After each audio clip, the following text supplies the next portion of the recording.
Prakriti, nature, is threefold: superior, inferior and marginal. The Lord's inferior energy manifests the material nature.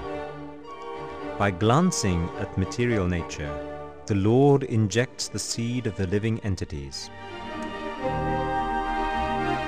The material world is connected to the Lord in the same way a flower's fragrance is part of the flower.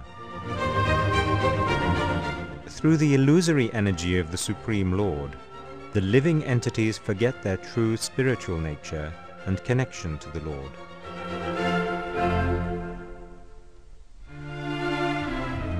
This whole cosmic order is under the Supreme Lord and is one of His energies. Under His will, it is automatically manifested, producing all moving and non-moving beings.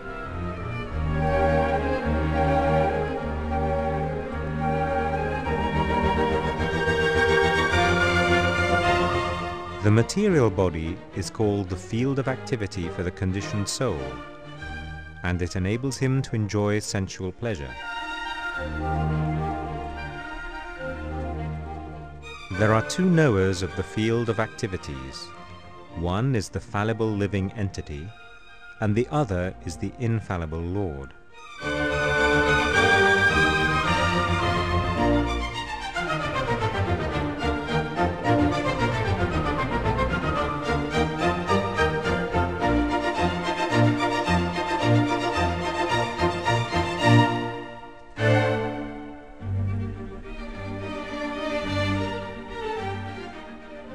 Earth, water, fire, air, ether, mind, intelligence, and false ego.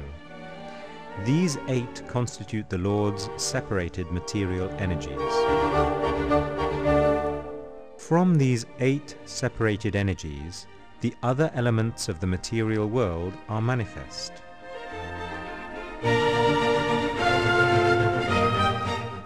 The 5 working senses,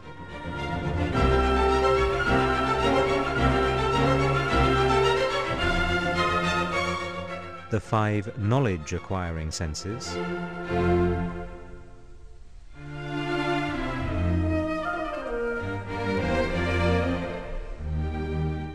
and the 5 sense objects.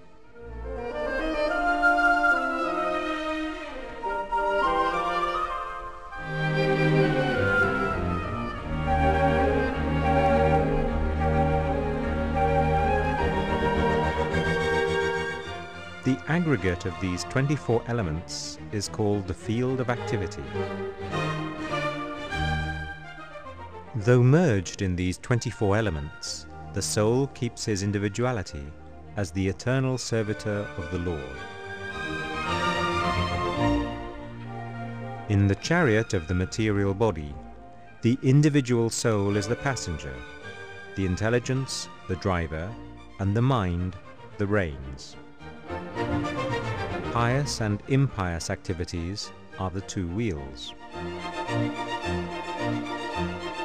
The senses are the horses, and the objects of the senses are the destinations. The horses run unimpeded, but in fact make no progress.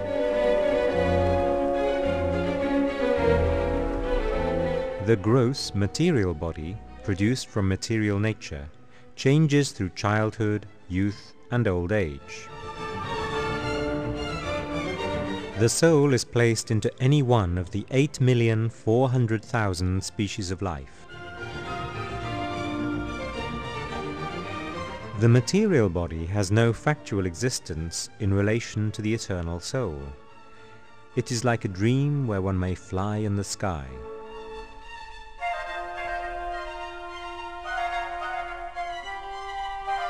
The mind is both the friend and the enemy of the conditioned soul. It is the cause of bondage and the cause of liberation.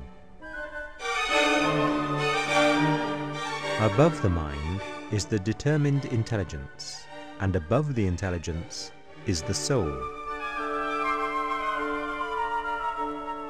The purpose of the yoga system is to control the mind and to draw it away from attachment to sense objects.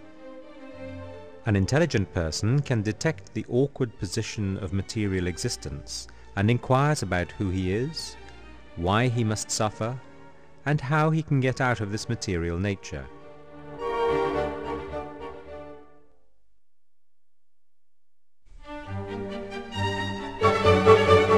This divine energy of the Lord consists of three modes of material nature: goodness, passion, and ignorance.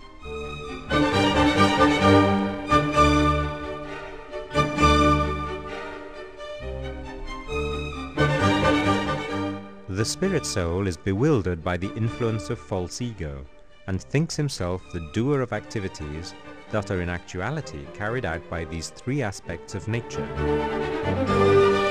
All activities are colored by these three modes.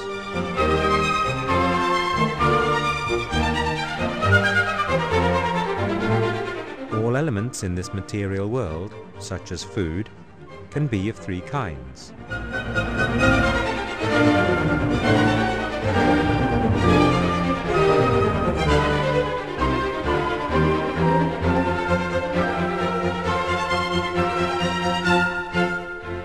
The mode of goodness conditions one to happiness.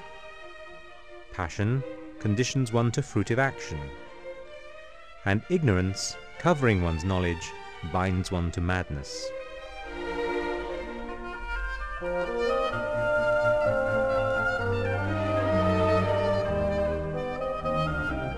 Symptoms of the mode of ignorance are inertia, madness, violence, distress, and worship of dead spirits.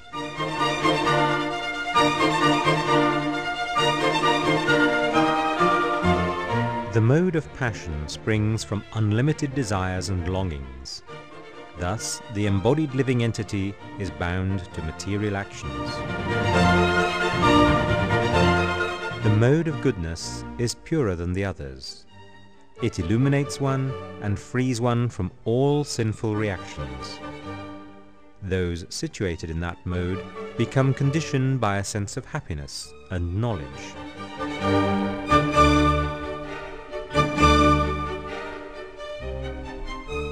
One's tendency towards a particular type of work is determined by the combination of these three modes of material nature.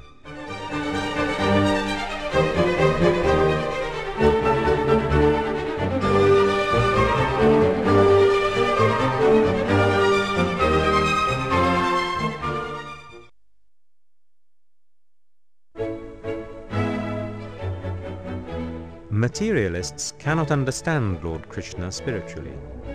However, they can try to see the presence of the Lord in the different aspects of the material manifestation.